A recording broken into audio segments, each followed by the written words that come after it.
All right. Today is going to be a little bit of a different podcast episode. Um, Two reasons. I've been a little bit lazy in finding guests, so I didn't have anybody lined up. But it's good timing because there's been this topic that I've been thinking a lot about lately, and posted about it on LinkedIn last week, and I got quite a few people to respond back saying they disagreed with me, which was great. So I wanted to go through my experience with it and my thinking, which I still think, despite the varying opinions in that comment thread, which were awesome. I love being challenged. I'm still pretty confident in my take, although there are a couple of things now I'm looking into to maybe see I need to adjust my thinking. So it's on attribution. I think so. Attribution is something that I feel like all marketers love to preach, including myself. I was in a pretty big mode of, you're wanting to showcase what you want to know how good you are, how much revenue you're driving, kind of toot your own horn a little bit.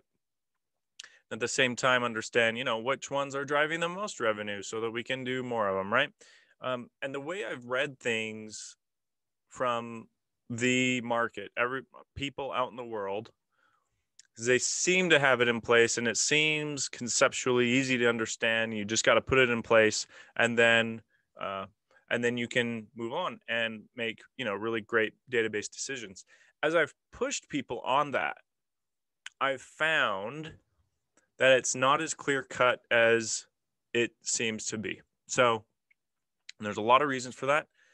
So let me kind of back up, give you my experience with attribution, and I'll get pretty detailed.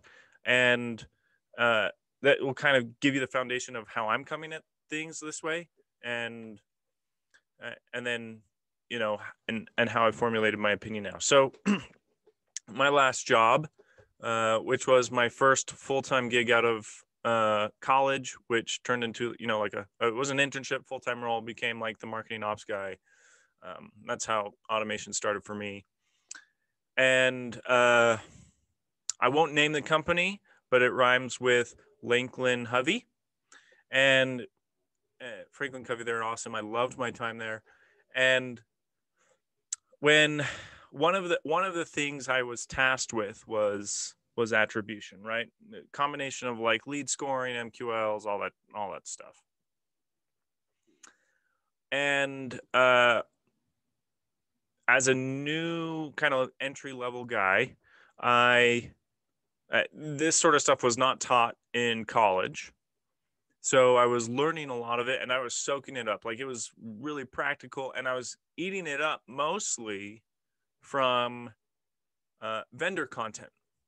So whether that was like HubSpot or Eloqua or Marketo blogs, content that kind of feeding us, like the education you can have, like Salesforce too, right? They put out their universities with the platforms you're on, and then you can learn the platform, and then they also try and teach you like marketing strategy, right? And attribution is one of the stuff that they go over. And so I was eating that stuff up, and they're like, okay, you can create all these different models: U-shaped, W-shaped, time-based decay, linear, whatever you want, custom. And I was like, okay, we don't have this. It would be awesome to have, because Franklin Covey, we were selling training, which isn't really kind of fun, nurturing cycle, like an emotional type product to sell, and which can create a lot of experiences. And so that's what we were in. We're really in like an experience-based marketing team, lots of events. And so we wanted to know what is working. And we didn't really quite have that. So at least in quantitative measures. So I'm going to, I start tackling this, and pretty soon found out that in our case, it wasn't possible. So, and I was at first, as like a new hire, relatively young in my career, it didn't quite make sense because I was still learning. But what it ended up being was, like, I'd come to these consultants with Eloqua or whatever, and we would talk about implementing this. We're like, okay, yeah, all you have to do this.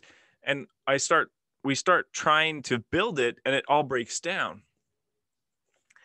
And the reason it started breaking down was because operationally we weren't built to handle it. And in fact, there was no way to handle it. So with training, we were selling essentially suites of training that had multiple different products within like the product line that you'd kind of buy in a bundle. And from an operational standpoint, because it's training and there's like consultants and different things with each product, our opportunities in Salesforce had to be split out. And the sales team obviously wanted to save time. So what they would end up doing is that when they'd have an opportunity in the pipeline, at first they'd make a dummy opportunity and call it, blanket solution for this client. And then if they actually sold the deal, they would delete that one and recreate all the opportunities and immediately close them for the different products that they had. So from a time standpoint of the sales team, it helped. It annihilated any chance we had of pulling marketing data. And the support success reps essentially said, well, unless you change your stuff, you're not going to be able to do it. So it got really messy really fast. And that was a lesson that I learned, I feel like pretty quickly, at least with my attempt, was that, which failed, was that it was super messy. And we couldn't do it. And so this seemingly easy to understand concept of some kind of attribution model where we could understand, this event is driving this much revenue, we just couldn't get there. And it wasn't as easy as the MarTech vendors originally pitched it to us for business operation reasons. And as I dealt with that disappointment, I started thinking, well, if I had this data, what would I actually do with it? It was a pretty heavy sales motion type company, right? Like sales had a very large influence on how we decided our marketing budget, and which I think most companies do. And so I was like, what are we even going to do with that? Because if I know event type 1 is driving, made up numbers here, 10,000 a month, and event type 2 is 2,000 a month or whatever, how am I even confident that that is the case? And part of the problem was I was just trying to prove, and I think our whole team and most of us, quite honestly, when we get into this attribution, and I have, I believe it was Allison on this post, share this with me, the idea that most of us, when it comes to attribution, we're trying to prove our worth rather than improve our work, which is what I was trying to do, which we wanted to do, right? We wanted to show the sales team and the C-suite that, hey, look how good marketing is actually doing at their jobs.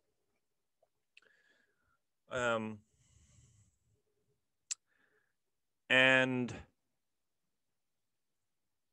as I played that kind of a conversation in my head of what that conversation would look like with, those executives, I started thinking, well, what if they push back on that? And they say like that, you say event type 1 is actually driving 10,000 a month.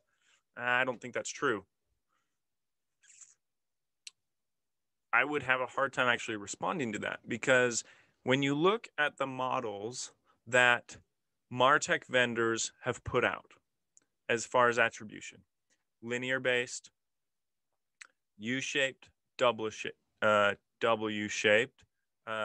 time-based decay, or a custom, what is happening is that before you implement it, you have to decide which touch points, or first and last touch too, I don't want to forget about those, or more single touch ones. You have to decide which touch point is worth the most. So in a U-shaped model, you are putting the biggest weight on the conversion to the first touch point and the last touch point. In a W one, it's the first, last, and middle that kind of all get the same, and then everything else is lower. In a linear one, everybody gets the same. But you see the problem with those is the weight and the influence of which touch point influenced the sale is predetermined.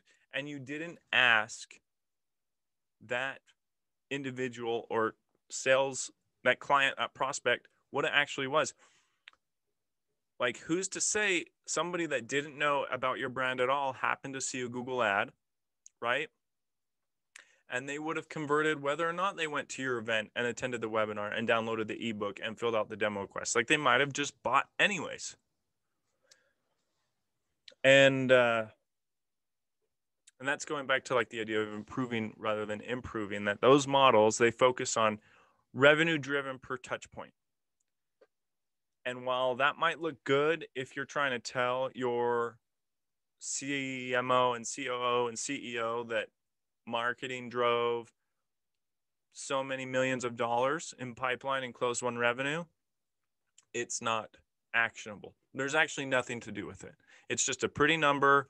And if you were held to the fire on it, I would imagine that you wouldn't be able to get a lot of backing to it. Okay, so fast forward a little bit. Now I'm at Cloud App. Totally different business model, premium SaaS, sales motion. Since we're a product-led growth type company, nurturing is totally different experience. Sales cycle is really fast for like early new deals because you can get in, you can try it, and then we scale up, right?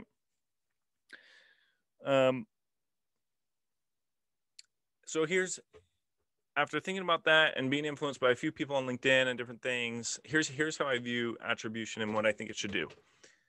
I love the idea of using it to improve work rather than prove it. So because anecdotally, like if odds are that like most marketing teams send leads to the sales team that aren't great, right?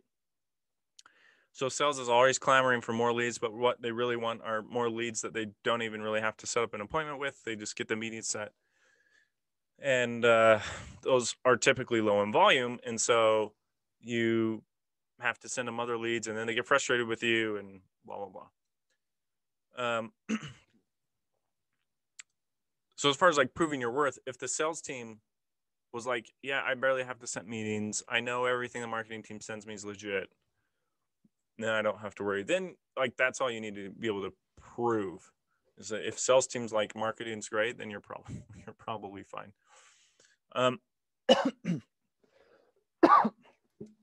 Excuse me. All right, so using it to improve rather than prove. So how do you do that? Well, you need to know, here's how I would do it. You need to know which sources, right, are most indicative that somebody's going to close. So it's all probability based. I would, especially at the beginning, I would move away from like dollar-based models. Like if you're attributing a dollar amount to a model, I would stay away from that because it's not as actionable. What I would do is I would individualize each funnel, and I would look at two rates. I would look at the pipeline, qualified pipeline created rate, and then I'd look at the closed won rate, which is what we're building right now. So, and you can go as granular as you feel like you need to do. Like all of your forms, right, probably should be in there. If you're doing events, those should be included. So you look at, okay, the number of people that attended this event, how many closed, created a qualified opportunity, and how many of them closed. And obviously you got to give yourself a timeline. That's totally up to your business case. Monthly, quarterly, whatever. Long sales cycles, you might have to go a year.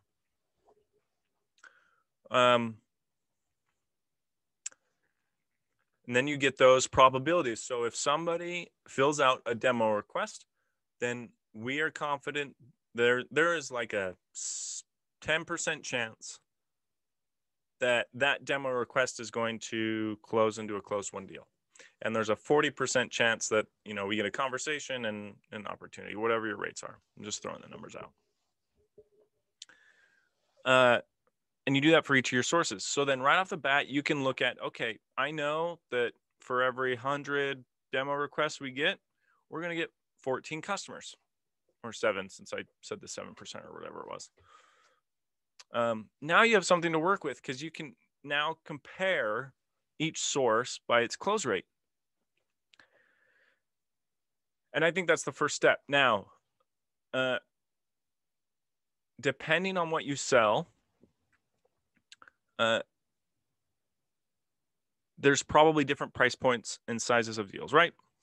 So I would take that first look and see if there's anything actionable you can get out of it. If there are certain sources that are closing deals at like 50, 60%, then you realize, okay, maybe I need to understand what it is that gets people to that point, willing to do X thing, and get more people to do that X thing. What you can then do is, if you can take those individualized funnels and do 2 things. You can then put on top of it average deal size, and you can put on top of it the velocity, right? So if your demos close at a 10% rate with an average deal size of $10,000, but it takes 60 days to close it, and then you have like a quote request, something different, but for some reason those close at a 25% rate with a $20,000 close rate. Sorry, I'm getting all my terms right. $20,000 average deal size, and they close within 30 days. Well, I mean, so you can look at all those. And then if you have enough resources and time and, you know, the math and whatever, you can layer them up. So somebody that goes to an event and fills out a demo, what's the probability that they close? And then you can start getting, you know, insight into what, not just what single experiences, but what combination of experiences are indicative of being willing to purchase. That's way more actionable. That allows you to improve your work and actually do what it was probably supposed to do in the first place. So, and those aren't models that that vendors are, you know, preaching. I don't see them. They're touching back to a couple of things that people fought back on me with this. One thing I'm not experienced in with that I want to look up, maybe you can share thoughts if you have experienced it, but there's some algorithmic attribution models out there that supposedly through systemized math can interpret the weight of certain touch points on what contacts, like what influence the deal. I'm skeptical, but I don't know enough, and not much at all actually, so I need to go learn what those are. And